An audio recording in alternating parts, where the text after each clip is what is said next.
본격적으로 사람의 유전에 대해서 알아보도록 하겠습니다. 먼저 상염색체에 의한 유전을 살펴보도록 할게요. 사람의 유전 연구가 어려운 이유는요, 멘델이 완두를 실험재료로 선택한 이후에 반대라고 보시면 되겠습니다. 그래서 자유로운 교배 실험이 불가능하다라는 겁니다. 너하고 만나서 아이를 낳아봐 이렇게 할 수 없잖아요. 두 번째로는 자손의 수가 적습니다. 요새는 하나 아니면 둘을 낳죠. 그 한 명, 두 명이 모집단을 대표할 수가 없다라는 거죠. 그다음에 한 세대가 길습니다. 사람 같은 경우는 30년이 한 세대라고 했잖아요. 그러면 이미 연구자가 너무 나이가 들어버리게 되는 것이죠. 형질이 발현되는데 환경의 영향을 많이 받습니다. 예를 들어서 키예요. 근데 키는 유전적인 영향도 있지만 잘 먹는 환경적인 영향도 있잖아요. 이런 환경의 영향 때문에 꼭 유전자만으로 형질이 발현됐다라고 할 수가 없게 되는 것이죠. 마지막으로 대립 형질이 복잡하고 형질에 관여한 유전자 수가 많아 결과를 분석하기 어렵다라고 하는데요.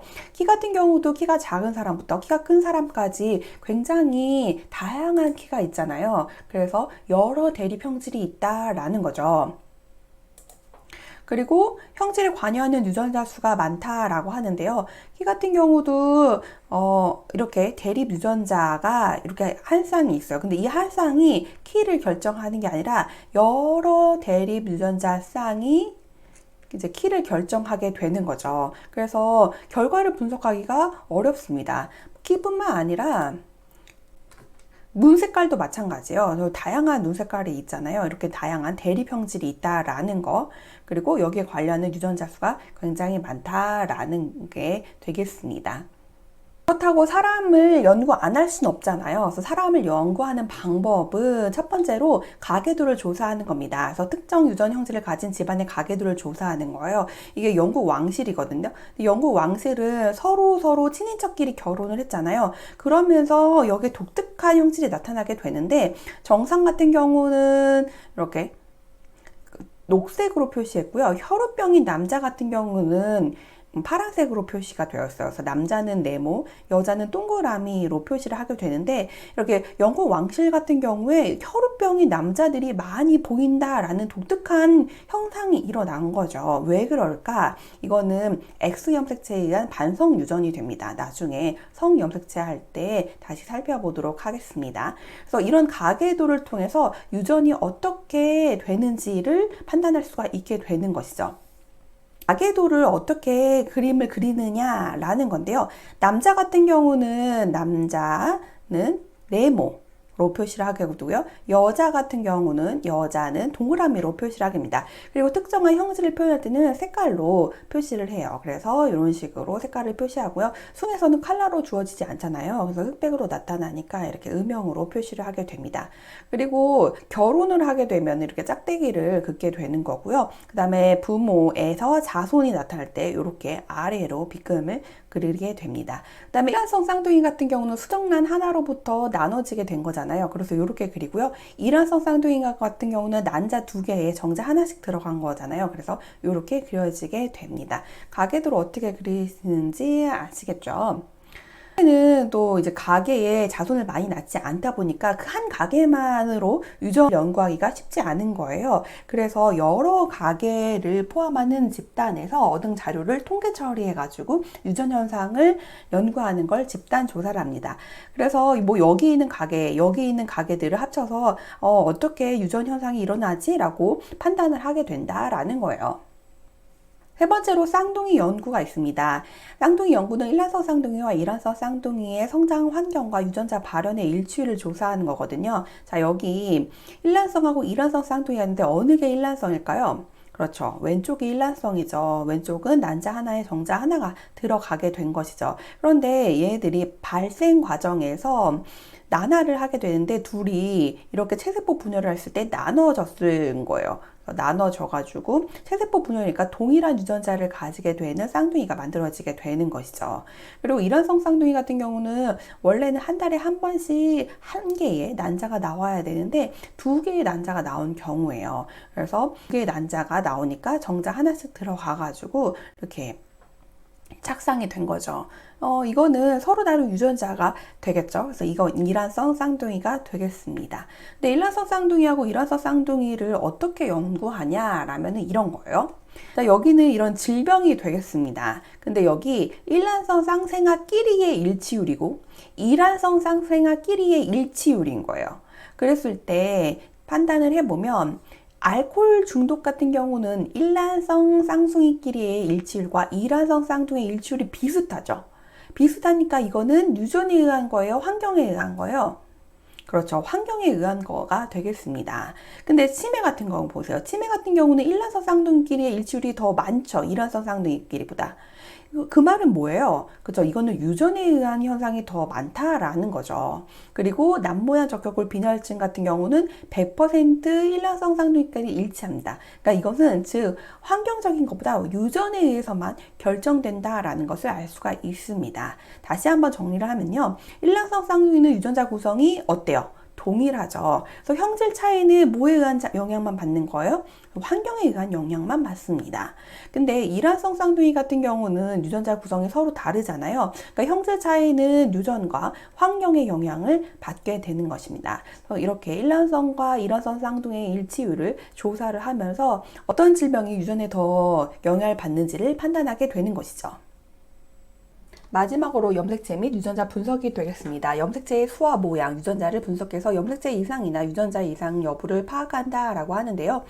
여기 핵형 분석을 해가지고 염색체를 봤는데 21번 염색체가 하나 더 많은 거예요. 이렇게 수가 이상한 경우도 있습니다.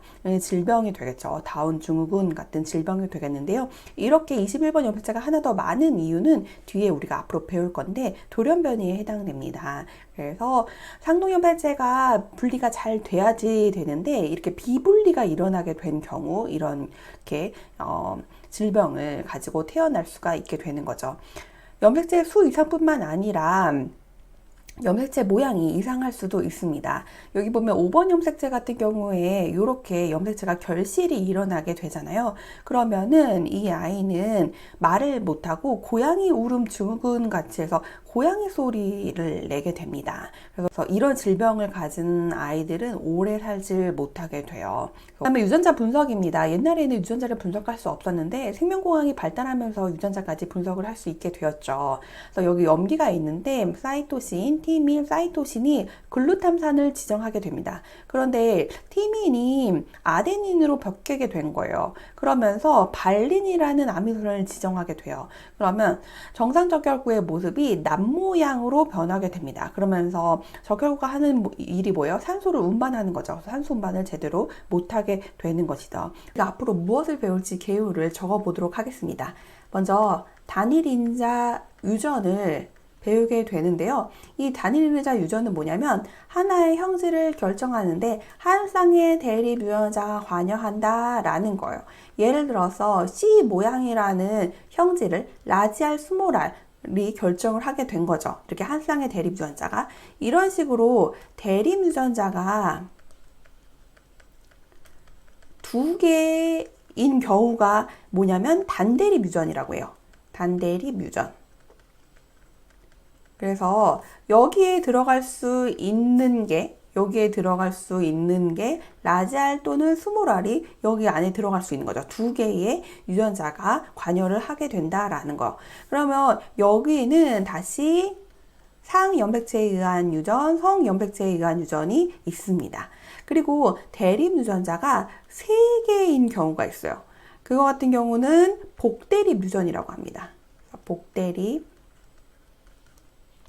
유전자가 많다라는 거가 되겠죠. 그것은 여기 안에 들어올 수 있는 유전자가 3개 이상이 된다라는 거거든요. 예를 들어서 ABO식 혈액형이라는 형질에 ABO가 관여를 하게 되는 것이죠. 여기에 들어올 수 있는 게 ABO 3개가 되는 거잖아요. 그렇죠? 근데 선생님이 이런 얘기를 하면 선생님 그러면 염색체가 3개인가요? 라고 물어보는데 그건 아니죠. 3개라면은 아까 21번 염색체가 하나 더 많은 다운 증후군처럼 이런 질병이 되는 것이죠. 그래서 3개는 아니라 2개인데 이 자리에 올 수 있는 게 3개가 유전자가 올 수 있다라는 게 복대리 뮤전이 되겠고요. 이것도 역시 상염색체와 성염색체로 나눠서 볼 수가 있습니다. 그다음 015 개정 교육 과정에서 연관 유전이 빠지면서 이 복대리 뮤전이 중요도가 올라갔어요. 그래서 한번 자세히 살펴보도록 하겠습니다. 그 다음에 다인자 유전이라는 게 있어요. 이 다인자 유전 같은 경우는 한 형질을 결정하는데 여러 대립 유전자 쌍이 관여한다라는 게 다인자 유전이 되겠습니다. 예를 들어서 아까 키나 아니면 눈 색깔 같은 경우에요. 그래서 여러 대립 유전자가 키라는 형질을 결정하게 된다라는 것이죠. 다인자 유전 같은 경우는 유전뿐만 아니라 환경에도 영향을 많이 받습니다. 그런데 문제를 낼 때는 환경을 배제하고 문제를 내겠죠. 그래서 여기에는 독립 유전이 있고요. 그다음에 연관 유전이 있어요. 선생님 연관 유전 빠졌다고 하는데요 라고 질문을 한 학생이 있는데요. 옛날에는 연관 유전을 유전자형까지 계산을 하고 확률을 계산하고 근데 굉장히 복잡했는데요. 그 부분은 빠지고 그렇지만 그래도 뚱뚱하게 나왔습니다. 그래서 어떻게 접근하면 좋은지를 살펴보도록 하겠습니다. 그래서 독립에는 다시 상이 있고 성, 염색체에 의한 유전이 있겠습니다. 오늘은요. 다인자 유전에서 대립 유전자가 2개인 단대립 유전, 상염색체에 의한 유전을 살펴보도록 하겠습니다. 다음 시간에는 복대립 유전에 의한 것을 살펴보도록 할 거고요. 그 다음 시간에는 성염색체에 의한 유전을 살펴보도록 하겠습니다. 단일인자 유전입니다. 한 쌍의 대립 유전자에 의해 대립 원질이 명확하게 구분되는 현상이 되겠고요. 그리고 상염색체에 존재하는 한 쌍의 대립 유전자에 의해 형질이 결정되는 상염색체에 의한 유전을 먼저 살펴보도록 하겠습니다. 먼저 대립 유전자가 2개인 경우 단대립 유전이 되겠어요. 혀 말기 같은 경우는 가능한 라지 R 또는 스몰 R만 2개가 관여한다라는 거죠. 어느 게 우성일 것 같아요? 네, 가능한 게 우성이 됩니다. 그래서 가능한 게 이제 우성이 되겠고요. 불가능한 게 열성이 되겠어요. 이렇게도 되는 클로버처럼 모양이 되는 친구들도 있더라고요. 이것도 다 우성 형질이 되겠습니다. 유전자형은 라지알만 가지고 있으면 혐알기가 가능하게 된 거고, 그 다음에 불가능한 게 이제 열성 동형접합이 되겠죠. 그 다음에 엄지 모양이 가능한 게 있고 불가능한 게 있는 이렇게 2개의 대립 유전자가 하나의 형질을 결정하는 거 단대립 유전이 되겠고요. 가능한 게 우성이 되겠습니다. 이렇게 젖혀지고 젖혀지지 못하고 유전자형 이렇게 쓸 수가 있겠죠. 그 다음에 눈꺼풀 같은 경우도 쌍꺼풀이 우성이 되겠어요. 그래서 이렇게 쌍꺼풀이 있다 없다가 유전자형 이렇게 쓰면 되겠습니다. 그 다음에 이제 미맹 같은 경우는 쓴맛을 느끼는 거예요. 쓴맛을 느끼는 사람이 우성이 되고요. 못 느끼는 사람이 열성이 되겠습니다. 그래서 이렇게 쓴맛을 느끼면 쓴맛을 느끼는 표정이죠. 아무리 쓴 것을 먹어도 못 느끼는 사람이 있어요. 이게 우리가 음식을 먹었을 때 다양한 맛이 있잖아요. 쓴맛, 단맛, 짠맛. 그래서 잘 몰라요. 자기가 미맹인 것을. 근데 우리가 한번 실험을 해볼 거거든요. 실험을 통하면 미맹인 사람이 한 반에 몇 명씩 있더라고요. 한번 우리가 이걸 가지고 수행평가를 할 예정입니다. 그러면 유전자형 이렇게 쓸 수 있을 거고요. 그리고 우성인 것과 열성인 것을 한번 여러분이 판단해 보세요. 손잡이는 오른손잡이와 왼손잡이 어느 게 우성일까요? 네, 오른손잡이가 우성이 됩니다. 다음에 보조개는 있는 것 없는 것 어느 게 우성일까요? 네, 있는 것이 우성이 되겠습니다. 그다음에 귓불 같은 경우는 분리형이 있고 부착형이 있어요. 어느 것? 분리형이 이렇게 분리가 된다라는 거예요. 턱에서부터 이게 우성이 되겠고요. 부착형은 바로 이어지는 모습이 되겠습니다. 자, 그 다음에 주근깨가 있고 없고 뭘까요? 있는 게 우성이 되겠고요. 그 다음에 멜라닌 색소가 있고 없고 있는 게 우성이 되겠죠. 그래서 없으면 알비뇨라고 해서요. 이렇게 멜라닌이 없어요. 그래가지고 이렇게 하얀 게 볼 수가 있어. 우리 백호라든지 이런 것들이 다 알비뇨증인 호랑이가 되겠습니다. 그다음에 손가락 개수가 5개인 게 우성일까요? 아니면은 많은 게 우성일까요? 많은 다지증이 우성이 되겠습니다. 그러니까 우리는 손가락이 5개라는 건 정상이라는 것이죠. 그래서 우성이 더 좋고 열성이 나쁘다, 그거는 오개념이 되겠어요. 그러니까 우성과 열성이라는 것은 단지 잡종일 때 표현이 되는 게 우성이고 표현이 되지 않는 게 열성일 뿐입니다. 여기까지 재미있게 살펴봤고요. 대립유전자가 2개인 경우 단대립 유전에서 우열관계가 분명한 경우가 있고요. 불분명한 경우가 있습니다. 그랬을 때 최대 유전자형이 몇 가지, 표현형이 몇 가지가 나온지 살펴보도록 할게요. 먼저 이렇게 잡종인 경우에요. 잡종끼리 교배를 했어요. 엄마, 아빠가 되겠는 거죠. 그래서 나올 수 있는 자손은 이렇게 되겠죠. 이랬을 때 유전자형은 몇 가지요? 1가지, 2가지, 3가지가 되는 거죠. 표현형은 몇 가지죠? 그렇죠. 이렇게 2가지가 되는 것이죠. 이번에는 잡종과 열성 동형 접합이에요. 그러면 쓸 수 있는 자손은 이렇게 되는 것이죠. 그렇죠? 그러면 여기서는 표현형은 역시 2가지가 되어 있고 유전자형은 2가지가 되겠습니다. 자, 이럴 때는요. 이렇게는 이것은 1가지가 되겠죠. 표현형 1가지가 될 거고요. 여기서는 다 열성 동형 접합이라고 했을 때 스몰A만 나오죠. 여기서 유전자형 1가지, 표현형 1가지입니다. 그러면 최대 나올 수 있는 유전자형은 3가지가 되죠. 그렇죠? 하나, 둘, 3가지. 그리고 표현형은 2가지가 되겠습니다. 그런데 불분명한 경우요. 불분명한 경우 같은 경우는 이것도 표현형이 되는 것이죠. 그렇죠? 이것도. 그리고 이렇게 되는 거잖아요. 그렇기 때문에 여기서 유전자형 최대 3가지, 그 다음에 표현형도 3가지가 되겠습니다. 자료 분석입니다. 다음은 어떤 집안의 가계도이다. 유전병은 대립유전자 라지 A와 스몰 A에 결정되면 우열 관계는 분명하대요. 그리고 A는 스몰 A에 대해 완전 우성이래. 가계도의 유전자형을 넣어보고 유전병이 우성에 의한 질병인지 열성에 의한 질병인지 판단해봐라 라고 하는데요. 자, 먼저 얘가 지금 질병이 있다라는 거죠. 그렇죠? 그러면 얘가 질병이 있고 부모가 질병이 없으려면 유전자형이 어떠해야지 돼?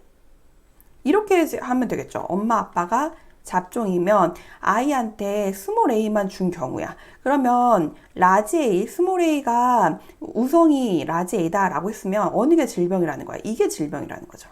그러니까 열성이 질병이다 라는 거가 되겠죠. 그래서 유전병이 열성이 되겠습니다. 여기에서는요. 여기에서는 어떻게 되죠? 여기에서도 동일하게 라지 A가 우성이죠. 그런데 여기서는 아이가 걸리지 않았지. 근데 아빠, 엄마가 다 잡종이고 아이가 열성일 때 이렇게 하면 되죠. 이번에는 이게 질병이야. 그러니까 라지 A만 갖고 있는 게 이제 질병이 됐겠죠. 오히려 갖고 있지 않는 게 질병이 안 걸리게 되는 거죠. 아까 다지증 같은 경우가 이렇게 되는 거죠. 이건 손가락 5개가 되는 거고요. 그럼 유전병이 이번에는 우성이 되게 됩니다. 그래서 열성이라고 다 질병이 일어난 건 아니에요. 우성일 때도 질병이 일어날 수가 있습니다. 그럼 여기서 보면은 지금 유전자형은 다 동일한데 어디에 색깔이 쳐져 있느냐에 따라서 이거는 우성이고 이거는 열성에 대한 질병이 되겠죠. 그리고 하나의 더 팁을 드린다면 이렇게 엄마, 아빠가 있고 자손이 딸이 있을 때, 딸이 아프거나 이렇게, 아니면 엄마, 아빠가 있고 딸이 있는데 엄마, 아빠가 아프거나, 이거는 상염색체밖에 없어요. 우리가 지금 상염색체가 유전에 대해 배우고 있는데 성염색체는 이렇게 나올 수가 없습니다. 왜냐면 우리 이미 성염색체에 대한 유전을 아는 친구가 있을 수도 있는데 반성 유전이라고 해봐요. 그럼 X하고 X-가 있다라고 하고 이게 우성이고 이게 열성일 때 이게 질병에 걸린다라고 해봐요. 그러면 X-를 갖고 있으면 이제 질병에 걸리게 되는 것이죠. X-를 갖고 있으면. 그러면 얘가 X-X야. 질병에 걸려서.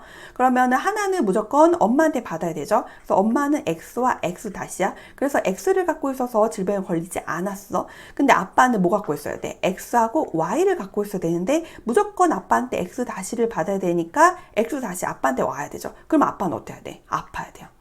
얘는 이렇게 빗금이 쳐져 있어야 돼. 근데 빗금이 쳐져 있지 않죠. 이거는 상염색체의 유전이다 라는 거예요. 이것도 마찬가지죠. 여기도 만약에 X하고 X-가 있는데 이게 질병이야. 그러면 여기가 X, 뭐, 예를 들어서 자손이 X-X- 이라서 질병에 안 걸리게 된 거죠. 그쵸? 그러면 엄마는 XX-야. 그래서 이거를 갖고 있어서 질병에 걸렸어. 근데 아빠는 Y 갖고 있어야 되지. 그리고 무조건 하나는 X-를 자손한테 줘야지 되죠. 그러면은 아빠는 질병에 걸리면 안 되죠. 빗금이 쳐져 있으면 안 된다는 거예요. 근데 빗금이 쳐져 있죠? 이거는 상염색체에 의한 유전이다 라는 거예요. 그래서 우리가 가계도를 봤을 때 요런 모양이 있다 라거나 요런 모양이 있다라면 이거는 상염색체에 의한 유전이고, 자손이 빗금이 쳐져 있다라면 이거는 열성이고, 부모가 빗금이 쳐져 있다라고 하면은 이것은 우성이 되겠습니다. 우리가 문제를 통해서 다시 한번 확인해 보도록 하겠습니다. 올해 수능 특강의 문제가 되겠습니다. 그림은 어떤 집안의 유전병 기억에 대한 가계도를 나타낸 것입니다. 유전병에서는 이렇게 음영 처리를 하였습니다. 기억은 한 쌍의 대립 유전자에 의해 결정되며, 그러니까 단대립 유전자라는 것을 알 수가 있습니다. 대립 유전자에는 우성 대립 유전자와 열성 대립 유전자가 있다. 즉 우열 관계가 분명하다라는 거죠. 근데 이렇게 가계도로 봤을 때 요거 볼 수 있죠. 요거. 그러니까 이거는 상염색체에 의한 유전인데, 이 유전병은 열성에 의한 질병이다 라는 거죠. 그래서 유전병 기억은 열성에 의한 것이다 라고 할 수 있죠. 그러면 유전자형을 적어보면은 라지알 스모랄 이렇게 잡종이어야지 스모랄이 나오죠. 근데 자손이 스모랄이 나왔다는 것은 3는 잡종이라는 거죠. 그래야지만 얘는 정상적인 표현형이 나오게 되고 자손인데 스모랄 주게 되는 거니까요. 기억은 정상에 대해 우성이다. 아니죠. 열성이죠. 세세포 한 개당 라자르의 수는 1과 2가 같다? 그렇죠. 한 개씩 갖고 있죠. 디귿, 6의 동생이 태어날 때 이 아이에게서 기억이 발현될 확률은, 자, 6의 동생이 태어나는데요. 그러니까 부모가 이거라는 거죠. 그랬을 때 이렇게 하면은 라지알 스모랄, 이렇게 하면은 스모랄이 1대1이죠. 그러니까 2분의 1이 되겠습니다. 맞습니다. 그래서 니은과 디귿이 정답이 되겠습니다. 두 번째로 우리 교과서 127페이지에 있는 뒷불 유전에 관한 가계도를 살펴보도록 하겠습니다. 자, 여기서 분리형과 부착형이 있는데요. 부착형을 음형으로 표시를 하게 됐네요. 딱 봤을 때 우리가 원하는 그런 가계의 모습이 없죠. 그러면 하나하나 살펴봐야 되는데, 부착형이 더 적으니까 부착형을 열성으로 둘게요. 이렇게 해서 부착형을 열성으로 두고 분리형을 우성으로 두었습니다. 그러면 스몰R을 먼저 다 적어보고, 그럼 여기서 잡종이 나와야지 되겠죠? 이것도 잡종이어야 되는 거죠? 이것도 잡종이어야지 되는 거죠? 근데 여기는 알 수가 없죠. 그래서 언더바를 쓰면 됩니다. 이렇게 해서 딱 맞네요. 그래서 이게 맞다라고 보시면 돼요. 상염색체의 분리형이 우성이고 부착형이 열성이구나 라고 보시면 되죠. 근데 만약에 여기가 부착형이고 여기가 분리형이다 라고 했을 때, 그러면은 분리형이 다 열성이 되는 거잖아요. 그러면 이게 다 열성이 된다라는 거죠. 그러면 자손은 무조건 다 이게 나와야 되는데 여기서 다른 모양인 부착형이 나오게 된 거잖아요. 그렇기 때문에 이것은 성립이 안 된다라는 것을 알 수가 있게 되는 거죠. 그래서 가계도를 통해서 이 유전자가 상에 있는지 성에 있는지를 판단할 수 있고요. 그 다음에 우열 관계를 판단할 수가 있고요. 그 다음에 이제 가족에서 유전자형을 판단할 수 있고, 앞으로 태어날 자손에서 어떤 표현형과 어떤 유전자형이 나타날지 확률을 예측할 수 있습니다. 자, 이것으로 상염색체의 대립 유전자가 2개인 단대립 유전에 대해서 알아봤고요. 다음 시간에는 대립 유전자가 3개인 복대립 유전에 대해서 살펴보도록 하겠습니다. 수고하셨습니다.